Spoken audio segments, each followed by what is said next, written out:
artificial intelligence, human intelligence, and super intelligence, all related to consciousness. I'm going to try to clarify the nature, the origin of those intelligences, the differences, and their relationships. So we have a fuller picture of ourselves. In artificial intelligence, there's quite a few milestones, but I only listed two of the milestones here. In '97, IBM's Deep Blue won the chess competition. At the time, it was really hot for artificial intelligence, and then gradually it dies down.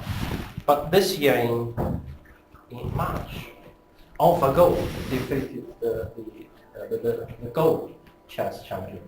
And this is really significant because this is magnitude complex than chess.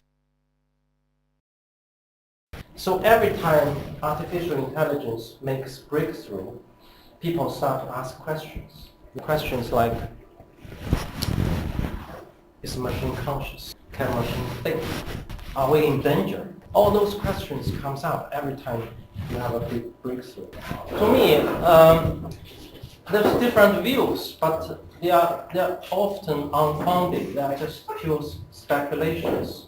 Gets me. I think to answer those questions, we need to clarify a lot of basic concepts, like what is computer, what is brain, what is consciousness, what is thinking, what is agency. All those basic concepts, it's really confusing at the moment. I think people often confuse consciousness with thoughts, with feelings, emotions, and all muddle up. So it's not very clear framework to answer those questions. So I'll use this opportunity to try to clarify those concepts based on the framework I'm trying to present, trying to develop. Yeah. As I mentioned in the morning, it's nowhere near mature. So I'm really grateful to have this opportunity to share with people and to get them feedback, suggestions, recommendations, or develop further. First of all, what is computation? We need to clarify what is computation. It's actually very simple. The binary system is actually developed by Leibniz from a text a missionary from China brought back in the 17th century. The book is called The Book of Change. Yeah, it's talking about yin and yang. Basically, it's yin and yang is the principle of all the universe, and that translation inspired Leibniz to develop the binary system. So that's the fundamental basis of computation. So in computation, basically, computer only do two things. One is memory, remember things. One is process, calculate. Yeah. So it remembers only by two states, on and off, basically. Very simple. So the input is just zeros, ones, and output is also zeros, ones. Only two states, yin and yang, on and off. Yeah, very simple. So by large amount of switches coming together, you form different logic circuits, and you can do different things. But fundamentally, it's only two states, as simple as that. Yeah, yin and yang, on and off, zeros, ones. Yeah. So that's computation. But it can do amazing things. The capability of computer has been developing since, well, the 40s. Yeah, initially they can only deal with numbers, and then they gradually develop into text, images, sound, and nowadays it's multimedia videos. Yeah. So the output and the input has been sophisticating, but the basic principle is still the same, zeros, ones. Yeah. Nowadays, the input can be autonomous. I mean, for example, in self-driving, you have a sensor which scans the environment. You gather data actively, yeah, instead of passively by inputting. You actually can gather data. And you can build maps, you can determine your position, and you can communicate with neighbor cars even. Yeah. So the self-driving is going to be in place, I think, within 10 years. So the sophistication of the input and output has been developing really fast. Another major development is virtual reality. Yeah. Nowadays we can actually laser project into 3D space. Yeah. Using a Google, you can actually experience 3D images. Yeah. So this is going to be developing really fast in the next few years. And to the extent that the boundary between real and virtual is kind of becoming blurred. It's going to be becoming more and more blurred. Yeah. So I mentioned this already. Yeah. If the programming is right, yeah, an image can be given physical properties. Important. It can appear as though they are either liquid or solid or gas. Yeah. Purely by programming. Yeah. Because we interact with our world, the result of the interaction can be programmed. Yeah. It's like, in this case, it's programmed by hitting the edge, it has to bounce back. Yeah. And if it bounces the other ball, it has to obey some sort of mechanics. Yeah. So all those can be programmed to appear as though they are solid. Yeah. So solidity, transparency, mechanical properties is a result of programming.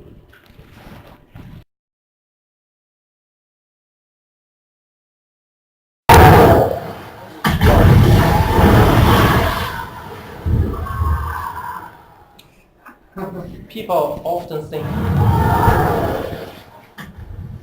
energy is a fundamental, but actually the energy mass can be programmed to behave as though we have energy. Yeah. And obviously this is massive, this is full of mass and energy, and because energy is the capability to do work, to make impact to the environment. If you program the impact, you can derive energy, actually. Yeah. So the programming is so powerful. Yeah. Make us wondering whether this reality, this universe, could be a set of image also, but programmed to appear as a solid. Yeah. So look at things. Yeah. Because if the program is well enough, and then we experience different physical properties.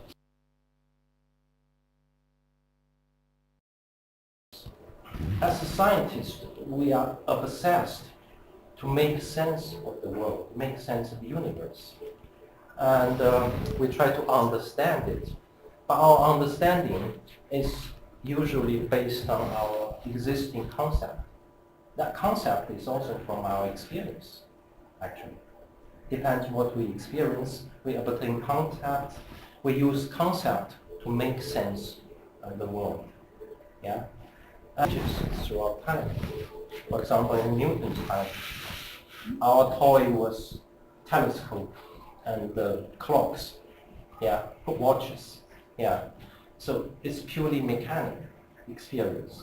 Then, at that time, our view of universe is basically a machine, yeah, even a deterministic machine.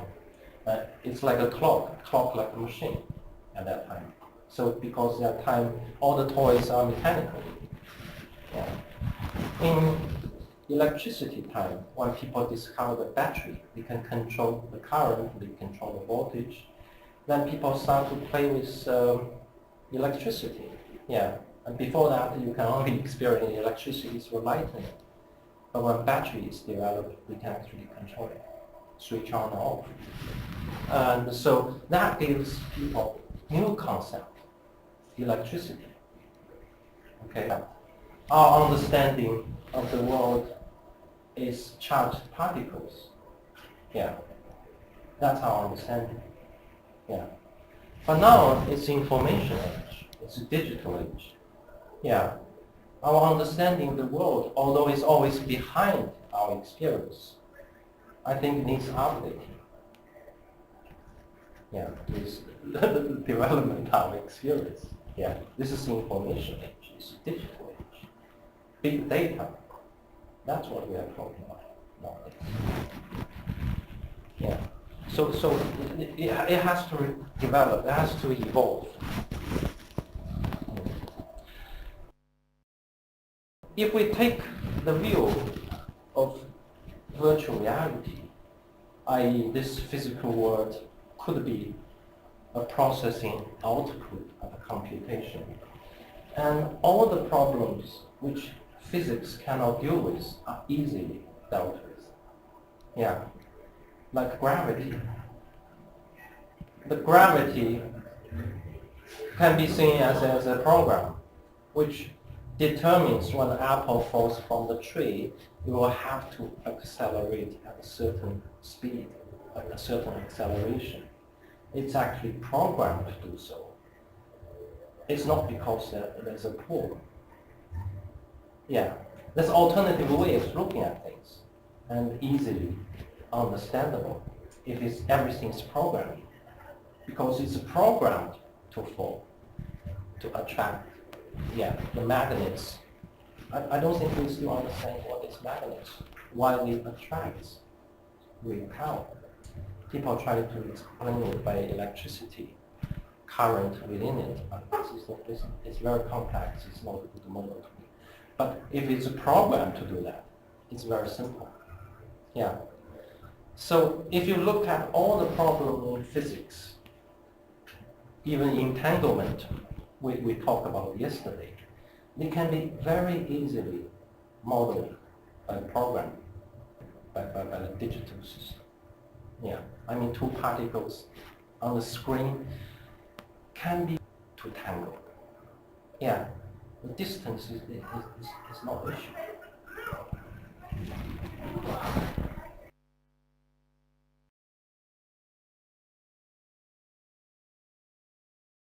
Not only we can understand the universe from this perspective, actually we can understand ourselves better also.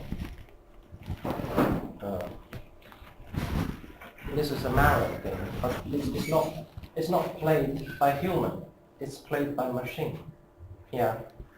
The machine, the Mario is programmed to avoid danger words. Yeah. So basically the program given to him is get rewards, avoid danger, avoid death. Yeah. Do you think we are running the same program? Yeah, we seek happiness, we try to avoid pain, we try to avoid suffering. It's exactly the same program. Yeah. Of course, there's more program which we download, we run, like a birth, death, yeah, like all the emotions, like greed, fear, anger, yeah. And we are programmed. When we download those programs, we'll behave like this guy here. Yeah. So we can understand ourselves better also. And every time he goes back, and he learned. And when he does it again, he does it better. Yeah. So we are doing the same. Yeah, we learn through our experience and reprogram ourselves. Next time we'll behave better. Yeah. So it's a very powerful tool. There's quite a lot of books. This is only selection.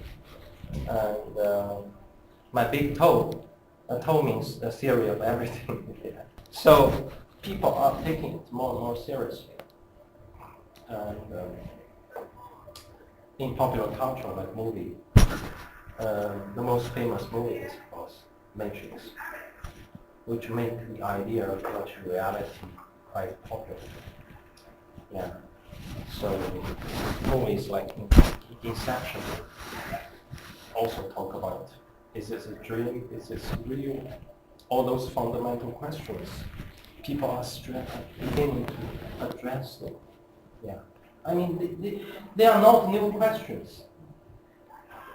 The sages throughout the history has been telling us this is illusion. Not only sages, there's many awakened beings in this conference. The experience is this illusion. Yeah. Enlighten, awaken yourself. Our intellectual mind doesn't really grasp that easily. So what I'm trying to do is actually to develop a model which can intellectually appreciate why this is illusion, because it's image, basically. Yes. So there are some serious scientists working on this also. Yeah. The first computer scientist is a German called Rose. And he was the first computer scientist who developed the programmable computer in 1940s. Yeah. So he's really big in pioneering the computation. And in '69, he proposed this speculation that the entire universe is being computed. Yeah. Hence, until '90s, this John Wheeler is another big name. He's working with Bohr, and he also coined the term black hole. Yeah. So he started to think this way also. A very famous phrase from him is "it from bit." So bit, zeros, ones. Yeah. And Friedkin is also a computer scientist. He speculated actually further that this computer could be somewhere else. He called it other. It's not. Yeah. But all those are speculations. There isn't a theory. To develop this speculation into a theory or even hypothesis, you need to answer a number of questions, such as where is the computer? Where does it come from? How is it made? Yeah. What's the property? Well, by computer, we always ask, what is memory? What is the processing speed? And all those properties we need to find out. And also the big question, who is the programmer? Yeah. So the model I'm trying to develop is trying to answer those questions. Yeah.